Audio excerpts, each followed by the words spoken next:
Okay, so I just passed my state exam for the life insurance producer exam, and that is in the state of New Jersey.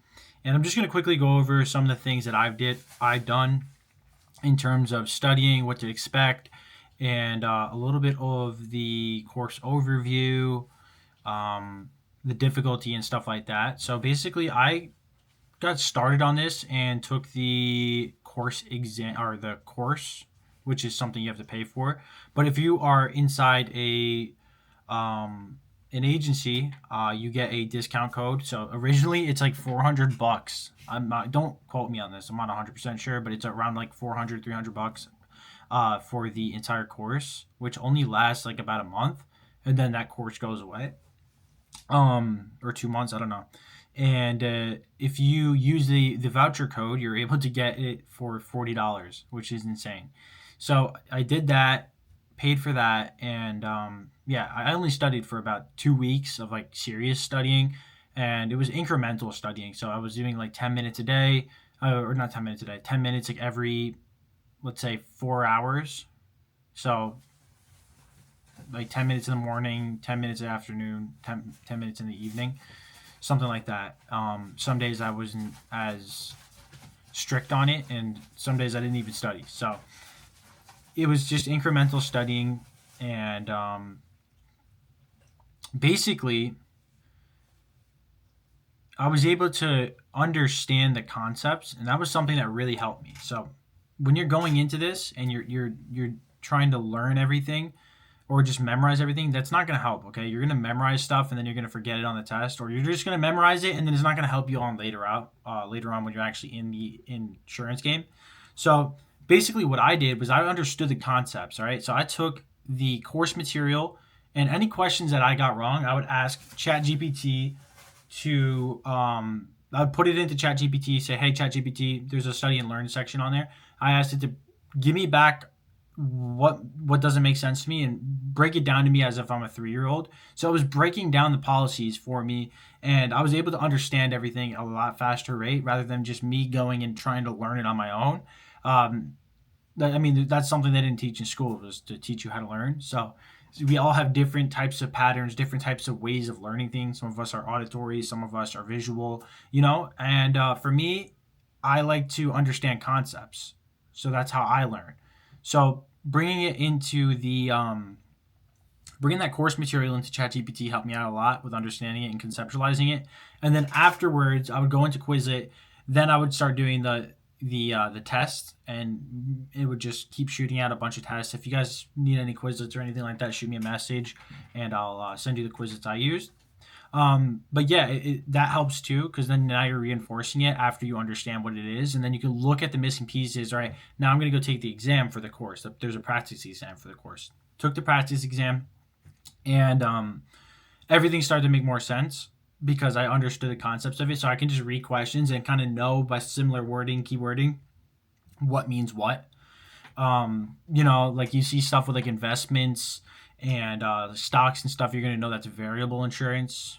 Um, just stuff like that, like keywords, you'll look for it and you'll be able to see it. So I highly advise just looking for concepts and trying to understand it. And honestly, I'm going to be completely honest here with you guys.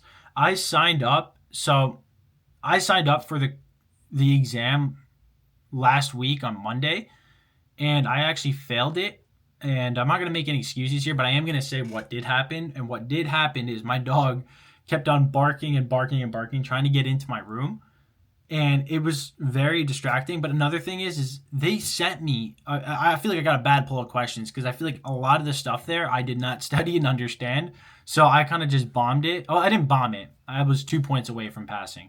So then I took it again, and I honestly didn't really study that much. I just ran through a couple questions, asked ChatGPT to study me on the stuff that I kind of got wrong, and then I just went straight into it, and I passed it with flying colors. And that was yesterday.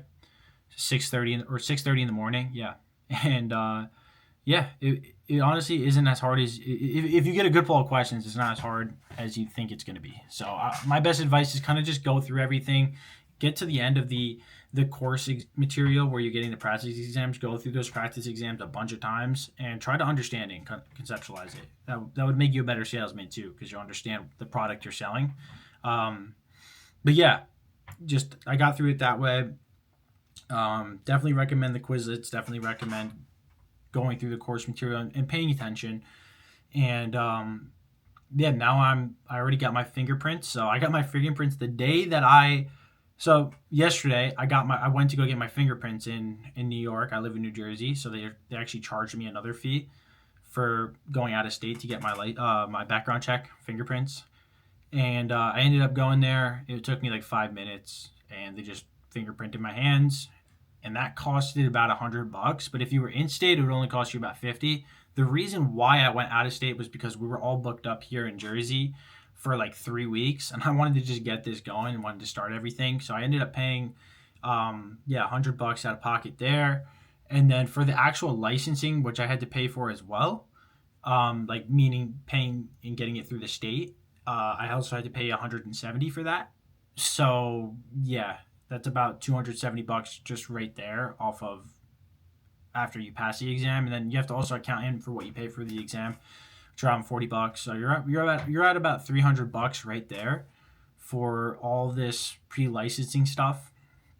And then take into account again, once you get into insurance, right? You're gonna have to buy your own leads. I mean, you don't have to. It's not something that's enforced. You don't have to, but with the company or the agency that I'm working with, they have a lead system, so I'm just gonna buy leads there. I've seen a lot of success from that, and there's different tiers of leads: A leads, B leads, C leads, D leads, and you can just go through those tiers. Obviously, I would suggest if you're a new starting person and you have no sales experience at all, I would go straight to D leads and just buy like a couple hundred of those. Just go through the dialing, and you're going to get a lot of people yelling at you, cursing at you. I mean, I've been in sales for a while now, so I understand how it is.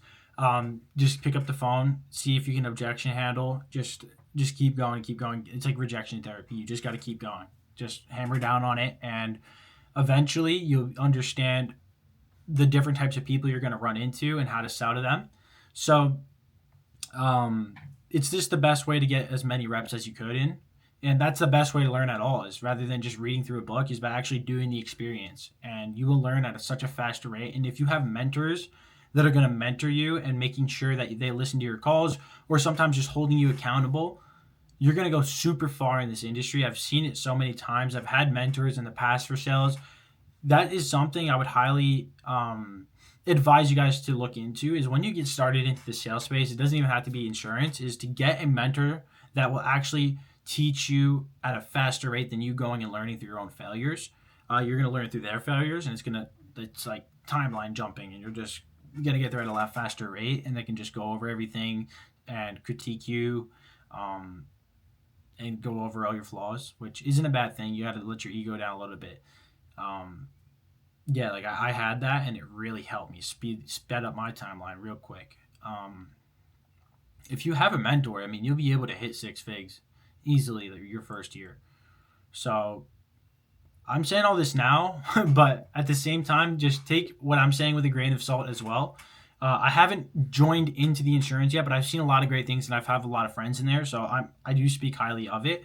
I'm going to keep you guys posted. If you stay throughout this journey, you'll see my actual growth, and you can then make your own educated decision on whether or not it's for you. But yeah, I'm going to be risking my own capital. I have money saved up from my content agency that I had, and I still have clients in that still. But yeah, we're going to see how this goes. Obviously, don't make any decisions unless you're 100% certain you have 100% time that you can put into this, and you're not, I guess, risking as much. But if you are interested in potentially growing with me and a few other people, and maybe joining my agency, you could send me a message on Instagram, and we could chop it up there. I'll leave it down in the description below. And just one more thing is, I have a lot of people that are in the same space, that are doing the same thing, that are at the same level. Oh, my dog just barked. We could all do it together. But yeah, anyways, have a good one, guys. Peace.